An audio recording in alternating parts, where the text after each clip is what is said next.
Oh my gosh, you look fabulous.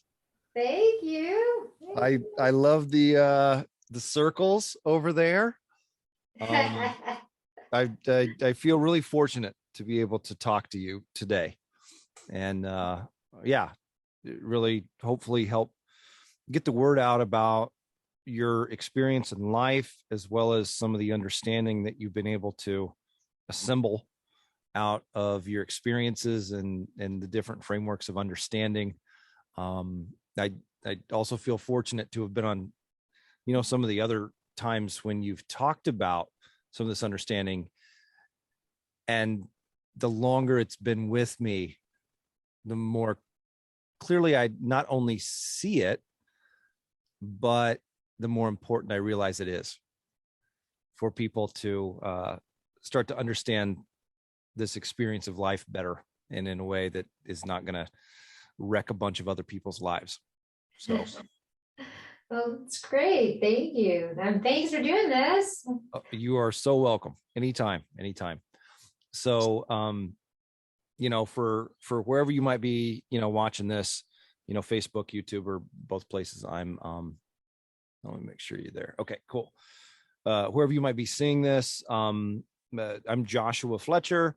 I'm on with Faith Jones, who is a lady that I've known now for probably 5 or 6 years, probably, I think. Yeah, I actually think it's Maybe been more than that. 2016. It's yeah, time has a weird way of becoming distorted as we age. So I don't doubt that. We each kind of met in a place where we were not only kind of looking at exploring the internet and what we can do with that to not just make money, but have a bigger impact with what we know, and kind of how to share things like that. But attached to it was a program that I know Faith and I each have spent a lot of time exploring, and I have a feeling it's done immense things for helping us start to sort out some of the problems and the issues that we'll probably be talking about today. But very specifically today, you've got a new book coming out. I say new book because you've already assembled one that was entitled I Own Me. Is that correct? Yes, yeah, that was my first book. There it is. It was called I Own Me. It's actually one of the bonuses that you get when you get the new book off my website. Oh, incredible. Yeah. And you did a TEDx talk. I did a TEDx talk. It's also called I Own Me. So it's going through these principles and how they apply to certain issues in life. These are principles applied to everything in life, but I was specifically relating it to abuses of the body, sexual harassment, rape, those kinds of things. Yeah, and then the new one that's coming out has got a very eye-catching title, Sex Cult Nun. Yeah. Walk through the subtitle on that a little bit, because I think that's something that people might just kind of compartmentalize it a little bit, but I think it's got a much more universal potential message there. Yeah. So the subtitle is Breaking Away from the Children of God, a Wild Radical Religious Cult. But this book really, the what I'm talking about is it's a look at a group, sort of an intimate internal look at what it was like to grow up in a group that seems very strange to most people. And there's just like some crazy outlandish stuff that people just would never expect.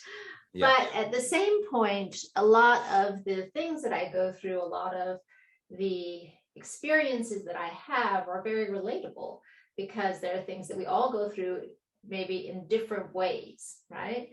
Yeah. And some of the violations that I experience, child abuse, sexual abuse, other types of stuff like that, those things don't only happen in cults. They happen everywhere. They happen in regular society all the time. That's something that is going on at every socioeconomic level. And so when I left the cult and and began to talk to some of my friends about this stuff, I realized that. So I realized that the principles that I'm talking about in this book, the themes of this book, are incredibly needed and relatable to us today in so-called regular society. Yeah. And that's really, what I want to talk about, because, oftentimes we want to read a book because it's sensationalist and it's like, oh my God, how is this happening? Right. But the experiences that I have, while probably different from yours, there may be a lot of them that you actually can relate to. And how I process it, and how the realizations that I come to throughout the book, after I leave the cult and after I learn to create my own kind of empowered life, then those are relatable to all of us. And they're very relatable to issues that we have in our society at a large level right now. Oh, very much so. And that's one of the things, as I've, gotten more information and understood more of the structure of this and processed some of it in my own way. These are things that, you might be like, oh, well, I haven't experienced that, or I have in my own way, but like, how is that going to really apply to me? But it, looking at it from one way, you grew up in a place where that was your reality. And even though there were things that were obviously like, or maybe not obviously, but that were like, this doesn't seem right. It was how everything was. And so it's like, well, this is how it is. And so it might help for me to give a little bit of background. Yeah, I'd love to hear more of that. I was kind of fishing for that a little bit. So let me give a little background. So the group that I grew up in, it was called the Children of God. It was actually founded by my grandfather, and my parents were very instrumental in the founding, although that they later were kind of displaced and set to the side when other, familial leadership things took over. But the group was initially came out of the church system, was fundamentalist Christian group, but as it isolated itself, right, and it was very aggressive with, Bible memorization and proselytizing, and we're living in the end times and that kind of stuff. But then as my grandfather began to teach, he began, I think, to get more paranoid, issue more isolation, and then it allowed the group to get more and more extreme beliefs, and these were not checked because they kind of created their own isolationist perspective, right? And so the members were not allowed to hold jobs. They had to make money from donations. We lived communally. And there was like over 10,000 members worldwide. This was a very large organization, all associated, living in, communities of maybe a few families together, maybe 30 people, up to say 200 people in one. And like there was a few like really massive communities that did certain types of things, like produced audio-visual materials or other types of stuff like that. So it was a very highly organized organization and highly controlled. And so how do you create an organization like that has such strict control of its members that are dispersed all over the world? And the leader is really doing this in the form of letters, because he is in hiding, so nobody can know who he is. There are no pictures of him, because the police in multiple countries and Interpol are after him on fraud charges and child abuse charges and other types of stuff like prostitution charges, things like that. Yeah. So it's an interesting study into this type of group. So one of the things that he believed in was, I call it Christian communism, that nobody had any personal possessions, everything belonged to the group.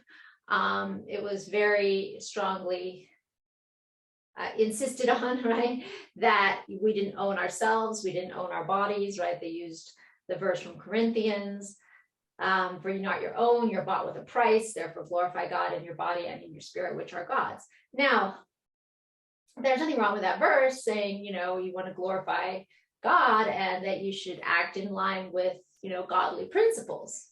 But that was used to say, you don't own yourself, you are owned by God, but really we mean the group. And, you're supposed to do what God tells you to do, by which we mean God's leader, representative, / my grandfather, the guru. And so that's how those things get twisted, because people put themselves in the position of God, they put the group in the position of God, and insist on other people giving over their, I guess, free will and their ownership of themselves and their bodies. And so that's really, when I created this framework a few years ago, that's where it kind of crystallized for me, and I began to actually understand how certain abuses happened within the group, because yes, the kinds of abuses that were happening. So my grandfather proposed sexual freedom. This was, coming out of the 60s and 70s generation and the hippies, and right. So, and he also wanted to get into an extramarital affair. So, this is one of the things leaders have to be careful of, is using their own inclinations and then creating doctrine to justify things for other people's behavior. Yeah. Yes. And so that's definitely what happened a lot in the organization.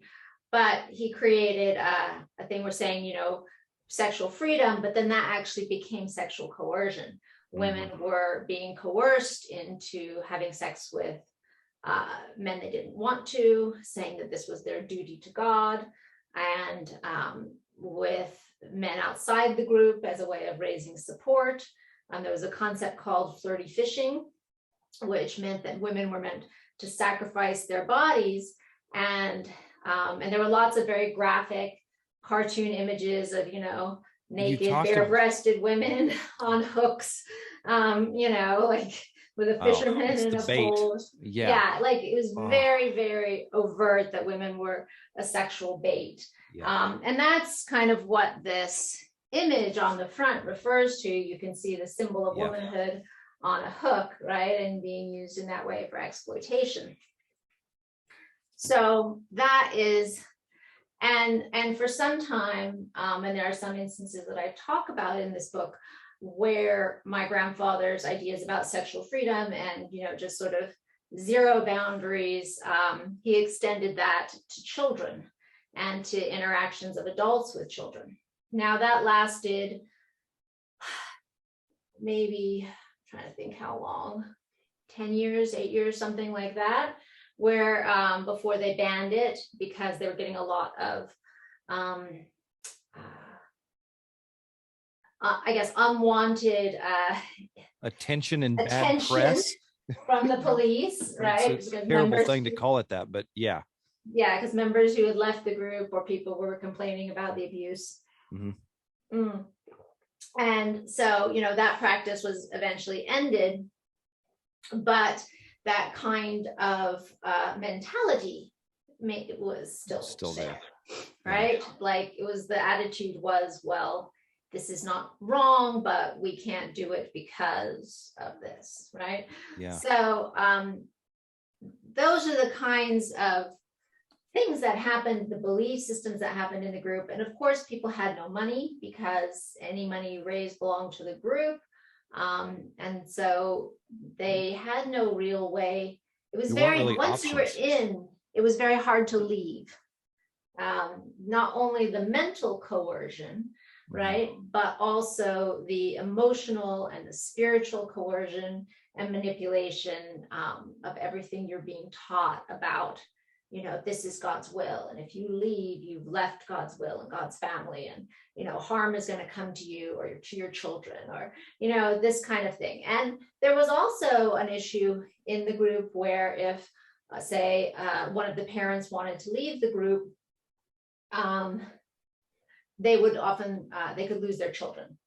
You mentioned that in that Psychology Today article. I'll link that below, but yeah, I can't even fathom that, being, a father, 3 kids, all daughters, but Yeah, there so were a there lot were of cases pressures. where Yeah. there were cases, quite a lot of cases where if, say, one parent wanted to leave or didn't agree with what was happening, then the group would help the other parent take the children and move them to another country.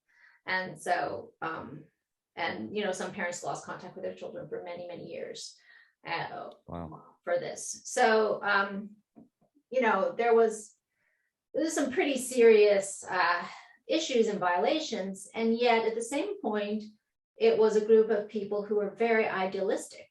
They believed that they were serving God, and they were very dedicated in studying, well, the religious teachings, right, with that twist of interpretation that my grandfather gave them, and doing work, and they did a lot of humanitarian aid work and other types of things like that.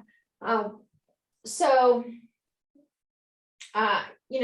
for me, it was like, how do these people who started out, and many people who joined were incredibly idealistic, smart, young Americans and Europeans and cared about certain things, obviously, they cared enough to be willing to give up everything for this. And so how did they get so off track, right? Mm-hmm. Where they were able to commit, participate in, submit themselves to these really abusive situations. Mm-hmm. And that's kind of what I hope that memoir can show to some degree, because I want to show the mindset of the people who are in the group. Because I speak, I wanted to write it sort of with the immediacy of it's happening right now. So it's my voice as a child. It's my voice at each age, how I was seeing the world as if it was happening right in that moment, not me looking back on it. And because I want to show like how people are thinking in that kind of a group, right? How do you think? How do you justify this stuff to yourself? Yeah. And I think that's really important, because there's so many ways in which all of us can justify. That thinking is universal. It's happening now. It's happened in, all the way back, and it's something that we can all do at any given time. And unless we can have some kind of anchor or something that we notice that's like, this doesn't fit. Yeah, exactly. It's like, this is a pretty picture and I'm going to keep living it. And that's the anchor. What you just said, you need an anchor. You need something that's objective as a standard. Yeah, the objective standard piece that you mentioned, I wanted to get into that, but this is as good a time as any to talk about that, because it really, without it, it's kind of like we're all just going with the flow, Nazi Germany or whatever situation it might be. Unless there's an objective standard outside of that, it doesn't, it helps us see things that are like, wait, this doesn't add up. This doesn't lead to more good or get rid of bad. We're kind of without like a rudder almost. Yeah. And without that standard, people can be persuaded, manipulated, pushed into, okay, well, everyone else is doing it. All right, well, they're telling me that this is okay because it's for the greater good, right? Yeah. That greater good argument is one of the most dangerous things that has ever existed. That's what they use to justify. That's what they use to justify extermination of the Jews. Yeah. Hitler was literally saying this is for the greater good of the species, right? Mm-hmm. And the Gypsies, and all these other organizations that they were attacking, even the Jehovah's Witnesses. So and Stalin used that same argument, right? When he was wiping out millions of people in Russia and Eastern Europe. The communists have always used that. Mao, right? Creating mass famine in the country. Yep. So, and then even on smaller levels, right? In this organization, it was used, that greater good argument, sacrifice yourself for the greater good. But whose greater good, right? That's the question that most people don't stop and ask. Whose greater good is it really? I mean, it's not my greater good. It's probably not most of the population's greater good. It's obviously the greater good of a single person's determination of what the good is, and then everybody has to try to figure out. Yeah, and then everyone sacrifices and is violated for that, and then later on you're like, well, that wasn't good. So, well, because that person, whoever it might be, somehow operates outside of, because they have to be someone that's not subject to the same types of The same like if they're moral allowed to have standards. their opinion or decision making, but you're not. Yeah, they put themselves above the Yeah. moral code, that their will is good versus that there is a standard. And that's the definition. They've defined it as whatever I decide or see or come to think. That's their definition of good, as opposed to something everyone could get to and then agree upon to operate. Is that accurate, or did I? Yeah, well, I mean, I think in the sense that they think that their standard supersedes any kind of law or morality. It's very right. And that's kind of the weird thing. Yeah, with like you mentioned, like communism. It's like, well, it's like maybe the like there are very clear hierarchies within an organization that's supposed to talk about everything being flat, so to speak. Yeah, no, I mean, in the incredible power grabs, like just they hold enormous power control over the economy, over everybody's lives, and yet it's supposed to be, for the proletarian or whatever. It doesn't, of course, it's a lie, right? And that's the thing. All of these concepts are lies in themselves. The way that they are perpetrated, they just become justifications for violating people's rights. And that is always for control. Yeah. Right. Even within this group, it was controlling its members using these tactics. Yeah. And you mentioned guilt as one of these coercive, like, if you wouldn't mind maybe unpacking that or going into it a little bit, because it's one that doesn't seem like power, but it's really big within a belief system. Yes, it is. Yeah. So one of the things to understand, I don't know if we should run through the framework. I'd like to we need to talk about that for sure, because it's going to provide a framework of understanding what we're going into. Because the guilt plays into, the extreme. Go into the circles, because I love this. It's beautiful. Yeah. So this is really the foundation for our entire kind of moral code, legal system, et cetera, even though our laws often violate these principles when they are sort of regulations kind of. You've kind of got the lawful and legal differentiation there. And there's yeah. So it begins with the concept that I am an aware, conscious being, right? That this being has ownership over my body, and that no one can own this body except for me. Right. This is the fundamentals of where we believe in, the immorality of slavery, murder, rape, all of these things. It is because I have a property right in my body. So it doesn't matter if you're stronger than me or if you're the government. If you violate my property right in my body, that is an immoral act. Right. So that's the foundation. It's saying I own me. I have the right to life, liberty, and the pursuit of happiness. That's what they were trying to express. I have the right to my life. You can't just come kill me. I have the right to liberty. You can't just put me in jail for no reason just because you don't like what I'm saying, right? And to the pursuit of happiness, to the creation of, to my own action and direction. Yeah. That I get to choose that. There's a very important aspect of that sphere specifically. Like you can't even sell it. Like there's, like that's yes an interesting and the fundamental this fundamental right, we say it's inalienable. Yes, you cannot separate yourself from it. As long as I'm alive and conscious and in this body, I cannot be separated from it. So I cannot give it away or sell it away, right? What I can do is I can create a contract, like an employment contract. I can contract my services, but I always have the right to end that, right? To walk away. I always maintain that right. Otherwise, slavery would be legal. Yeah. So that's the fundamental beginning of it. And once I understood that part, I could just logically walk through each of the next steps. Well, if I own my body, then I own everything I create with it. So I own any products, any inventions, any services, right? I own those. If I own something, what do I do with it next? Contract piece. Yes. Yeah. Yes. Then I want to exchange it for something else, right? Mhm. I exchange my services as a lawyer and I get money. And then I get to go buy other things with that money. I write a book. This is my intellectual property and I get to sell it, right? So that is how we create. And then, but so the next level is the level of the deal.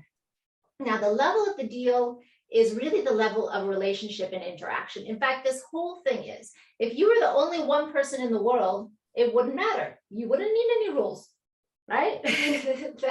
But as soon as there's one other person in the world, then we need a standard. We need this rule book, right? So that we don't violate that other person.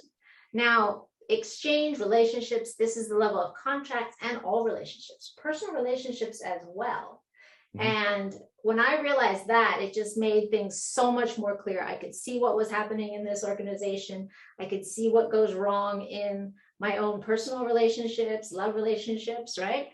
So in the relationship side, there are 5 elements that have to exist to have a good deal, right? This is a deal we can enforce. And if any one of these are missing, then we experience a violation. And these are actually embedded in our legal code. This is contract law. And it's because we realize these principles, anytime one of these is violated in an agreement, there is the likelihood of theft occurring, right? So what are these principles? First, there has to be an offer, and it needs to be a clear offer. I need to know what we're exchanging. If I'm talking about selling you the book and you think I'm selling you my computer, we are not on the same page, right? It's not so clear. You have to have a clear offer, know exactly, it has to be clear enough that the other person can accept it, right? So I have to know what it is, I have to know how much it is, when they get it, how frame. long they keep it, like all this, all that stuff. So you need to have enough clarity around what's being offered. Then the other person has to willingly accept that offer. If they come back and they say, yeah, well, okay, but I want to change the price to this, right? That's not acceptance, that's a counter offer. And so you do that back and forth until somebody accepts the offer. The next one is there has to be some exchange of value. If there is not an exchange of value, you can have a gift, but a gift is not enforceable. But if there is an exchange of value or even a promise of an exchange of value, then you're in the realm of an enforceable agreement, right? So if I say, okay, I'm going to sell you this book for this much money, right? And you pay me the money, you get the book, right? That's how it works. So there has to be some exchange of value. Now, how does that work in our personal relationships? A lot of times people come to me and they're like, oh, well, doesn't this just take all the fun and the love and the excitement and romance out of it? I'm like, not really. If you look at any like really good, happy marriage, you'll see that they are actually implementing all of these things, but maybe they're not doing it consciously. They're just, they're both offering value to each other. They're encouraging each other. One person cooks dinner, the other person is grateful. Maybe they take out the trash or they would watch the kids, right? So there's a constant exchange of value happening. It's all sorts of payments, a smile, all sorts of payments. Yeah. Right. Some encouraging words. It's not monetarily necessarily, but there's a constant exchange of value happening in any healthy relationship. So that's an important principle to recognize. The fourth one is the person has to have the mental capacity to understand the agreement, the consequences of this agreement. So this is why we don't allow children to enter into contracts. That's where I was.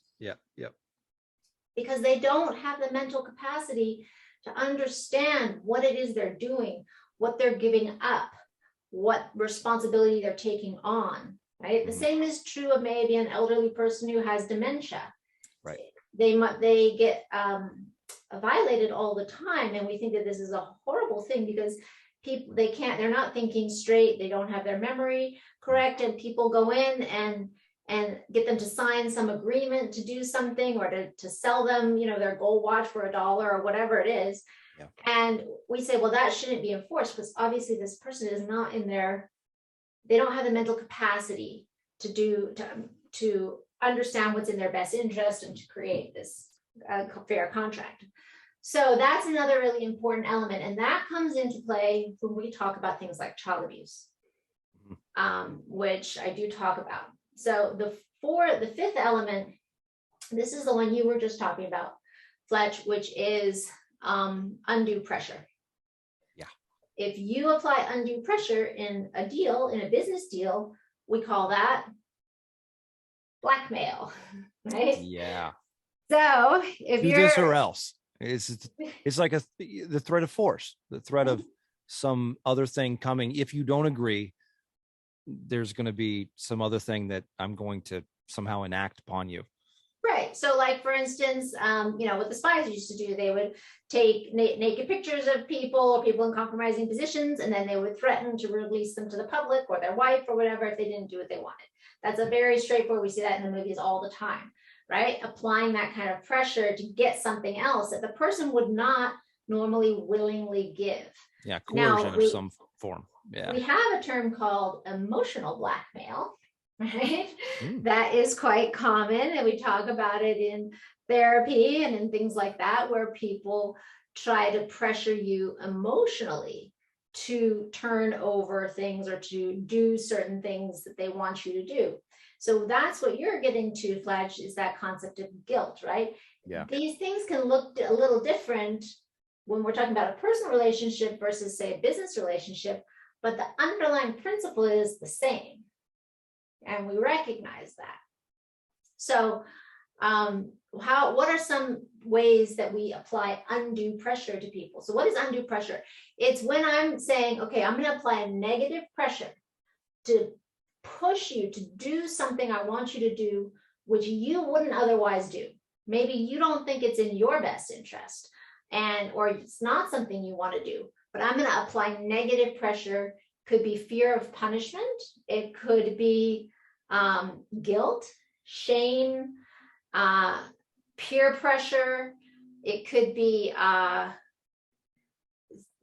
there's lots of things we use. Sometimes we use roles, right? You're supposed to do that because you're my fiance, because you're my husband, because you're my parent, whatever that is, right? My child.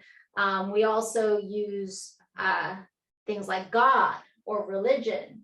If you don't, you need to do that because God wants you to give this to the church or to the group, right? So we use these things to pressure people, to make them emotionally feel like they have to do something, right? It's emotional blackmail is what it is. And versus, allowing them to just make a free choice and say, is this really in your best interest? Is this something you actually want to do? Right? What would the difference be? It might be to offer an incentive, right? So if you say, okay, I would really like for you to do this, and here's what I'm going to do for you, right? Then that's offering an incentive that's completely different than using negative pressure. So that's where we get in. But the other concept, this also plays into things like child abuse, this concept of undue pressure, because as children, there's always a power disparity. Anytime there's a power disparity, then we have an issue. We can have an issue with undue pressure, right? That someone may feel pressured because it's their boss, it's their teacher, it's their parent, it's an adult and they're a child. Then that can create that undue pressure as well, even without necessarily saying, if you don't do this, you're going to get in trouble, right? They're bigger than me in some form or whatever, and so it's like, I should go along with it, that kind of thing. Yeah, and that's the whole like the or else, like you don't have to say it, but it's right. Right. You give a certain look, it's like something's going to happen bad, or I'm disappointed in you, even like. There's different pressures, and they come in a lot of different forms and in ways that may not, sometimes are as damaging, and sometimes in ways that we don't see are as damaging as they wind up being. But then they have an impact in how we develop and what we notice and when we feel that pressure, that kind of thing, as we grow up and get into other situations, maybe. Yeah. So like, for instance, as a child, I was spanked a lot, right? So that's a kind of, violence against my body. Mhm. Okay. Then in the other situation, if an adult came to me and wanted me to engage in something with them that was maybe sexual, well, what's in the back of my mind? That person is not saying to me, if you don't do this, I'm going to spank you, right? But I've been so conditioned over time with that violence to be obedient that I'm already in a no-win situation. It's impossible for me to make a free choice in that scenario. So that's what comes into play when we're talking about some of these more serious issues. Yeah. And then talking about the outer sphere, like impact and things like that, like how does that then build upon the contract or deal, or I guess deal piece, right? Yeah. So the outer sphere, which is our effect, it's impact beyond our direct control, right? So this sphere is, what are we responsible for that is maybe beyond our control?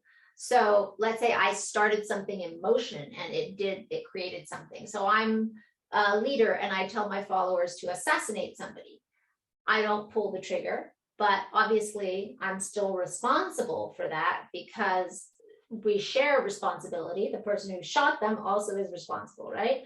But the person who directed them to be shot is responsible as well.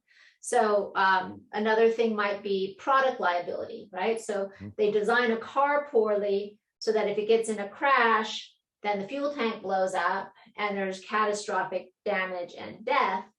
Well, you're not supposed to be getting in a crash, okay? So you were driving too fast and you got in a crash. The car company can say, well, that's their fault. They got in the crash, right? And they can point back and say, hey, you designed this poorly.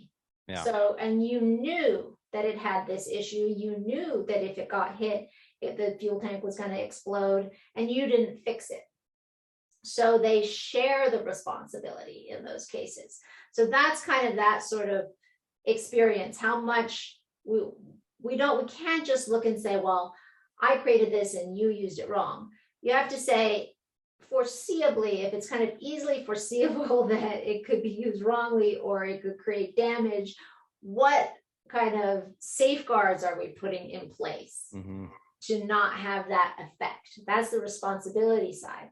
And the other side for us as individuals is that we recognize that there's going to be things that we experience that we didn't have control over, right? That have an effect. There's like some ignorance about this. We can't see every thing that may happen out of decisions we make. Like this is like, I want you to run with this, but then this like rights and responsibilities and then entitlement kind of comes into play. Like these are big things for us to want to portray as accurately as we can so that we can understand. And I see this framework. So I'm working on my logo right now. You can see the Phoenix in the back. Yeah, I love it. Hey, I live in Phoenix right now, so it's good. Yeah, it's cool. So, but the other aspect that I'm adding to it is do no harm, right? So there's the rights and there's our responsibilities. And there's an issue we get into when people are too focused on the rights and they're not taking responsibility for their actions and the impact that they have, right? So we want to say we want these freedoms, we want these rights. We also need to make sure our rights are not violating other people's rights. So that's the balance. There's the freedom and no violation, right? When we balance that, then we can live in a safe, harmonious society. But anytime we're too far to one extreme, we're going to be creating violations. People are going so far on the, do not harm side, or what they think of that is, that they end up violating people's rights and causing harm, right? Because they're trying to be overly paternalistic and to, put in place regulations to protect people from themselves, where they can end up violating those people's rights as well, right? Versus the other side where we say, well, you have the freedom to do whatever you want, but then people take those freedoms and end up violating other people based on that, right? Yeah. So you've got to look at the whole circle. And then again, like even tying that, like just to, tie it back, make this like, it's so cohesive and amazing. The reason we need this is because there are other people. Like if there weren't anybody else, there wouldn't be a need to talk about this. But if we have a community and a civilization and things like that, this has to be in place for that community or civilization to be able to function, period. To function without violating people. Without violating. And so in that way, we're looking at something that's more permanent, maybe not the right way, but like with the omission of any of these principles, these are things that cause problems. And yes, I call them the immutable principles of social governance. I love it. Okay. Or we can call it, the golden principles of conduct. Yeah. And then, we gain a benefit from knowing, like, I'm acting morally. What is moral? I can actually describe it. I have a definition that points to concepts I understand, as opposed to just something I learned or somebody told me that I'm just regurgitating. It's like, I do this because I can, or because so-and-so told me, or because this book said. It's like, I've thought about it enough. These need to be in place, or I'm going to be, causing problems for other people. And a lot of times wind up causing problems for myself as well. Yeah. And you may end up accepting other people violating you because you don't fully understand your own rights in a relationship or in a society. So that's the freedom side. It gives you freedom from those things. Yeah. Because if it's like, while there might be some other things to consider, this is really comprehensive. If it falls outside of this and these are not being violated in some sense, then it's okay. Right. Yeah. It's like, I can do that. I'm free to do those things. Yeah. Yeah. So it's really only a very few rules. And if you're not violating one of these. You don't have to read every law or all the statutes in place. It's just like, okay, I'm lawful. At least there might be some legal things that are out there and weird, but like, I'm acting in a manner that works, where I'm not violating. I'm acting in a way that's correct. So one of the interesting things, when I first created this, I actually sent out, on my Facebook, I asked a bunch of people, I said, what is moral to you? What is ethics? How do you know? Do you have a place you can go? Do you have a thing you can identify? And nobody did. Everyone that thought about it, like, oh my God, I actually don't know. Like, there's no place I can go that I can say, this is how I know that this is right or wrong. Mm-hmm. Some people might look to a religious book or something, but then what happens if you lose your faith in that? There was like, they needed something that was cohesive. And this, actually, I did a video on my YouTube channel about how the 10 Commandments, for instance, is fully consistent with this. Because it was really all different types of property laws. And, even don't commit adultery. Well, marriage is a contract. That's a breach of contract, right? For what you've contracted for. Don't murder, don't steal, don't covet, all those things. They're all violations of this kind of a property right, except for, the sort of the dues, right? Like honor the Lord your God and your, keep the Sabbath day, right? But these are the prescriptives. These are the don'ts. and that's how we need to define things. Don't go over there and you're largely going to be okay, right? That kind of thing. Yeah. And so that's the interesting thing, is that our legal systems, as a lawyer, I've practiced law in many different countries. And when I created this, I recognized that everything we consider the moral law fits into one of these circles. It actually, there's nothing that we consider, if you do this, that's a moral violation, right? As a moral, like going back to common law, Magna Carta style, like we need to have this as a foundation to work from. Yeah. And so, but we do create laws that violate these principles for sure. And we have over the years, but this really is the underlying foundation for all of it, because these principles have existed, since we were humans, since we claimed that we are aware, conscious beings with a right to our bodies. So it's beyond the law, but the law helps to codify this, right? So every country says, murder is a crime, rape, assault, theft, fraud. Those are crimes in every country. right? So that's how we know that this actually is consistent. It's just before nobody has brought it out and made it so clear and simple and made these distinctions so easy to see, so that you could even teach this to your kid and they would be able to fully understand it. Yeah. So one of the things that, again, just harkening back to the article, Psychology Today article that you mentioned, and this applies not only to you being growing up in the environment you did, but then also for people who are starting to see this, is you mentioned Stranger in a Strange Land by Heinlein. And I was just like, oh, like, because when you, like, this is like a thing that if you read that novel, it's a science fiction novel, and it really illustrated this sort of point incredibly well, which is that when you're taken out of a certain environment that you believe is like the thing, and you get to a different place where it doesn't seem to operate the same way, being able to get kind of a new framework and some new information and distinctions that let you see things differently, everything looks different. Like your behavior and what you feel compelled to do, or what the right choices seem to be, all those change because you're operating like kind of in a different paradigm almost, maybe. I don't know if that's something you could unpack, but that being mentioned, I was like, oh, it's such a perfect expression. Yeah, that was quite funny, actually. So when I first left the group, I read that book, Stranger in a Strange Land. Mm-hmm. And it very much described how I felt. I had come out of this organization where it was always talking about love and, freedom, and everyone was for everybody else. And then I came into society where, to be fair, there was a lot more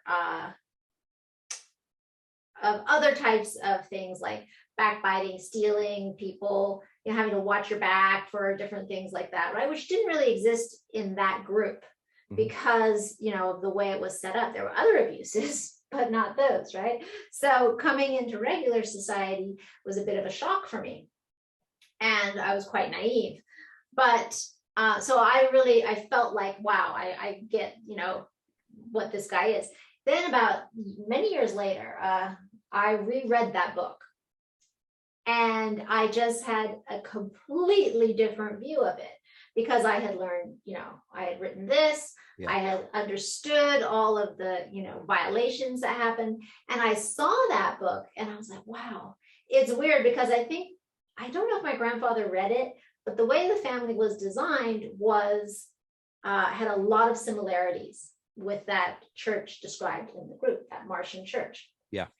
And I saw it with a whole new lens. I saw like the subjugation of women, the machoism, the, using sex as a religious tool, like all of this stuff that they were doing in there. I was like, oh, wow, this is really interesting. But it just showed how my perspective had shifted, right? Because I had created a new framework from how to think about right and wrong and stuff like that. So I was able to look at it and say, okay, now I can identify that these are the things that are incorrect here. These are okay. These are obviously like, this is someone's macho fantasy, right? Or whatever that is. And I could go down the list. I could see the distinctions that I couldn't see before. And that's kind of the value that a framework like this gives you, is that it allows you to see distinctions in something that might have just been hazy or unclear before. Or you're like, well, that sounds good. That sounds noble. I'm not quite sure if it feels quite right, but I don't know why. Using this framework, you'll be able to identify those things right away. Yeah, that's like stories being such a impactful and influential piece of human dialogue and our culture, without principles underlying it. He's like, I can wind up getting caught up in a story. It's like, well, this is, I want to be that guy, or I want to be this person in in the story, and this is how I'm going to behave, but without the principles behind it, it's really easy to get swept away in a story or ideology or political party or like whatever movement seems like or it's role the right model. thing to do. You know, like oftentimes we look up to these people, role models, where they're so successful and they've done this and they've done that and they've created this enormous business and company, right? And we think, well, I should pattern myself after them, without really looking and saying, okay, are they following these moral things? Or are they violating them? And if I'm following them as a role model, does that mean I'm going to be violating them as well, right? So it gives us a way to look at our leaders and our role models objectively, because so many people that we consider heroes in history, when we really look at them through another lens, we're like, wow, that person murdered thousands of people. Are they really a hero? Right? Yeah.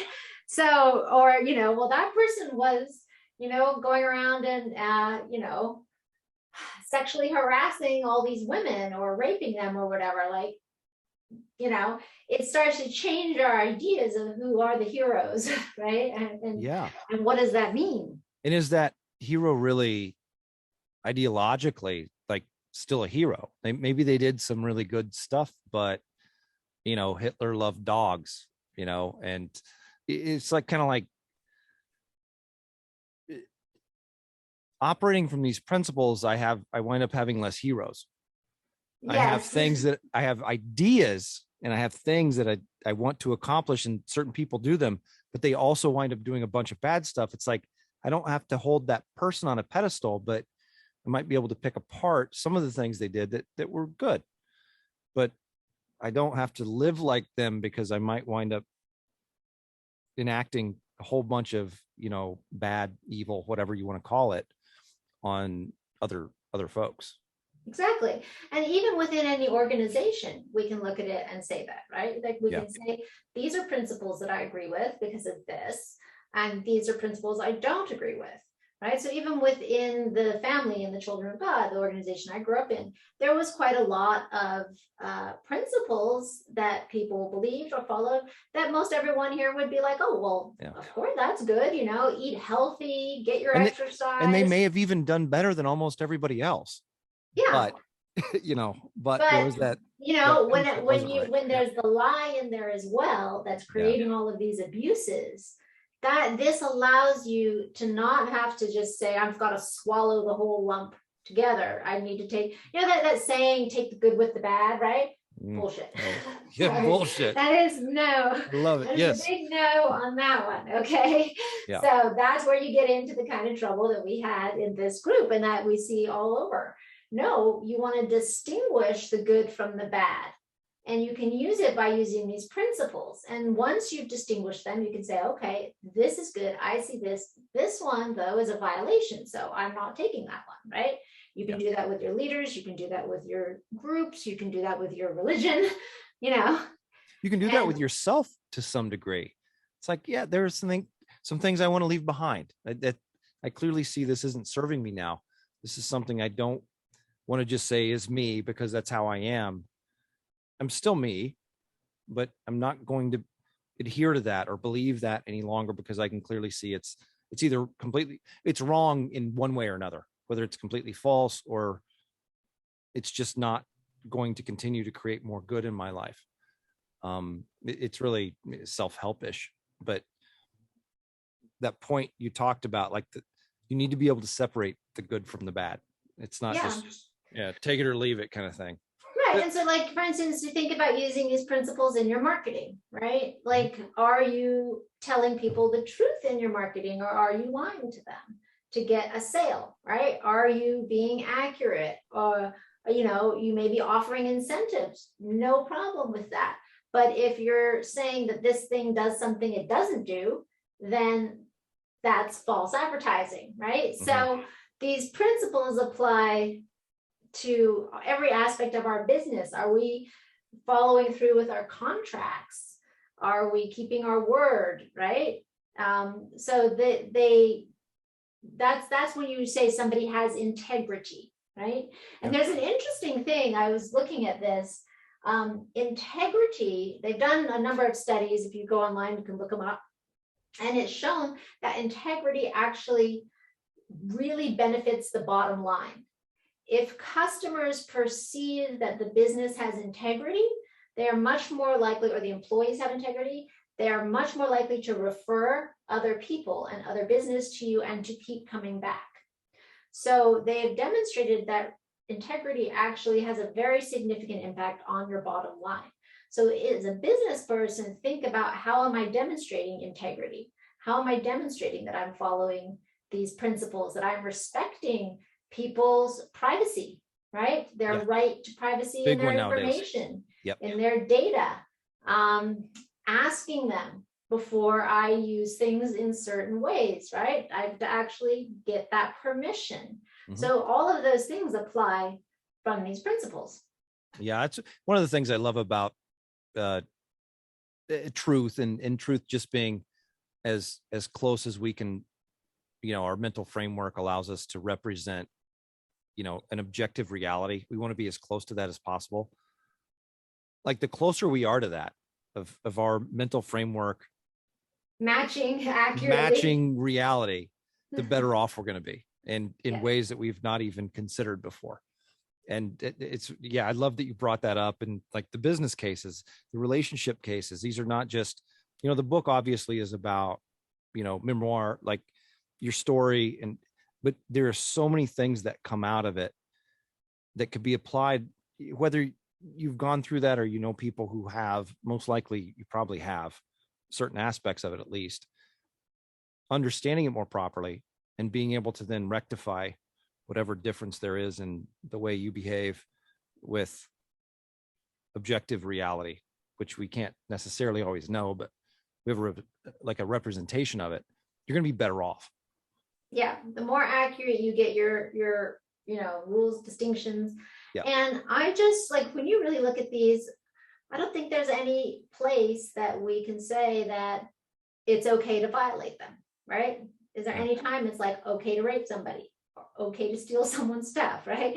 There may be times where you can say, like, well, I had to trespass on your property because I was running away from this gunman and I needed to save my life. Okay, it's still a violation, but we're like, okay, we understand your intention, and we balance. Unless they're somehow like made whole, if you damage some of their stuff, then that still has to be you make addressed. recompense, pay them back, right? So, but when we really get these down, then, like you said, we know where the line is, and we can have a lot more confidence and peace in our hearts, because how often are people like worried, like, am I a good person?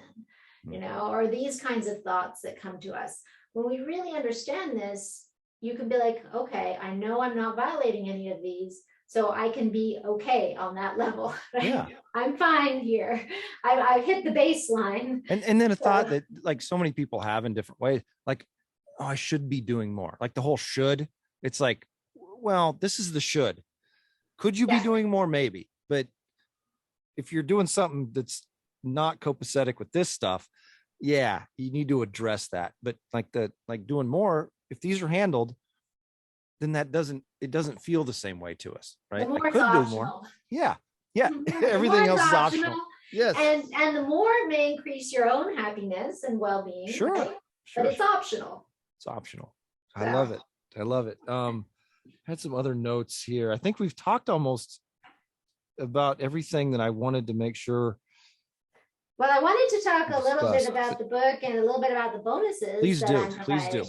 Yep. So, so this is so the book is describing my life, and there's a lot of pictures in here of my growing up, and kind of a crazy life I lived. We moved to a farm, to a little village in Macau, which had our first house there had no running water. Which is Southeast Asia, plumbing. Right? Yeah. And so, and I describe and have pictures of kind of my upbringing, my life. I had two moms and many, many siblings. And, as we get further into the book, each chapter is happening in a different country: Japan, Taiwan, Thailand, Kazakhstan, China, before I finally moved to America. So I take you around the world in this book. as well as kind of really describing the inner workings of this group and my own, experiences and kind of coming of age story growing up, and then how I, became who I am today, successful attorney, and creating this framework and giving people these distinctions that we've been talking about. But one of the things I wanted to do with this book, it does have content that can be quite difficult for people to read, but ultimately it's a very inspiring and empowering story. And with the bonuses, if you go to my website, which is Sex Cult Nun, it's the title of the book, sexcultnun.com. I am talking about 8 different bonuses that I'm giving there when you buy the book through the website. And it is, or if you buy the book and you send me the receipt or something like that, then, and these are going to be available for a limited time. These are stuff that I have created over years, actually. Content that I've created over years that I'm giving away for free with this for a limited time, because this is explaining how did I get where I am today, right? People look at my experiences and are like, wow, cult and child abuse and rape and all these different things that happened to her.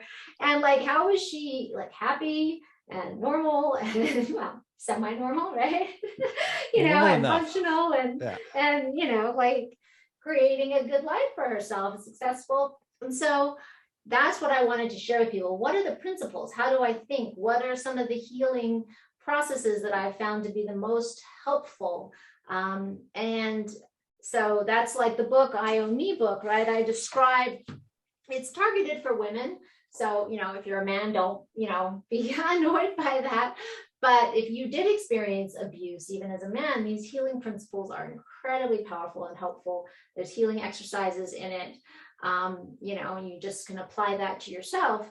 But I also have a bunch of webinars, responsibility webinars. I have a book I've created, which is, we'll just see how many tools are in there, but I think it's like the 20 tools for happiness. These are all like little mental techniques and tricks that I've used over time to help myself like persevere or get through or have resilience or deal with difficult situations, right? So, and a lot of these, I've put a lot of alchemy principles into this book as well, simplified. Yeah. So that'll be fun for people. And it's a beautiful like PDF book. The other one I've done is I've taken, so Fletch has been in some of my financial ninja webinars. Love it. Yes. So taking those, the best of those videos and creating a course to walk people through that. And that is, just information on how to think about setting yourself up financially, how to think about investing if you're just getting started, and what your goals are. Really helps, because so many people who are entrepreneurs, they're only focused on just got to make more money. And then they end up spending it, right? Yeah. And, they don't really set themselves up for economic independence. And I think that economic independence is integrally tied to emotional freedom and independence as well. So I think you have to build like the emotional pillars, you have to do the emotional healing, you have to understand the objective framework, and you want to create the financial situation where you have financial freedom as well. So I've put all of these things as bonuses when you get the book. So it's got something for everybody. So much value here, Faith. I'm blown away. It is absolutely something I'm going to like buy and participate in, just not only supporting this and what you've put together, but selfishly for ways that I can, continue to rectify my beliefs and how I see the world and simplify things. Simple is better. If it can be simpler, then it's better. And this is a really straightforward foundation that we can all operate from, and heal a bunch of the issues and problems that still continue to plague a lot of people in a lot of different ways. Yes, yeah, and that's really my goal, right? To show people you can heal, you can create healthy relationships, even if you didn't see that as a model when you were growing up. These principles will allow you to do that. And so, it is possible. I love it. I love it. So again, I want you to have as much time to talk about anything we didn't cover, but sexcultnun.com is where you can connect with Faith and this book and purchase through there and also get access to the bonuses that are included. But also, Faith, thank you so much for sharing some time with me and let me dig into this some more and add a little bit of whatever. But I got questions answered, which is great for me too. But awesome. You can also connect to me on Facebook and on Instagram at I am Faith Jones. So that's the handle. That's the official. Okay, I am Faith Jones at.